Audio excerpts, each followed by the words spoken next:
We need a video on how taxes are theft.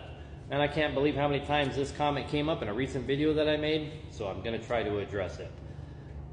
The long story short, the law of identity determines what is true. This is Western Philosophy 101, and taxation certainly meets the criteria for theft.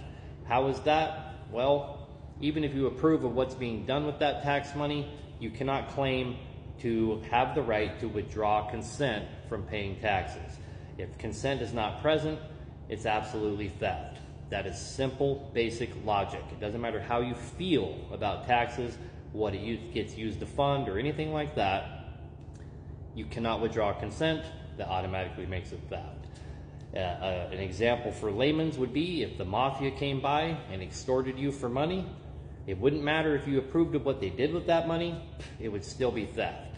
The mafia is the unlicensed use of force in the public arena to achieve ends. Well, the government is the licensed use of force in the public arena to achieve ends. In practice, there's literally no difference.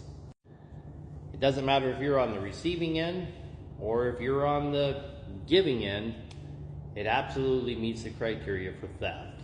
If I take money from Paul and give it to Peter, someone got stolen from. It doesn't matter how righteous giving it to Paul may seem.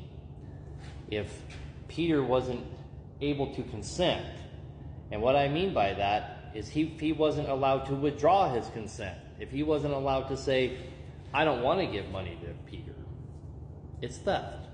End of story. No matter which way you chop it up, no matter which way you try to construe it, philosophy always wins, logic's always right, the law of identity always determines what is true. Later, guys.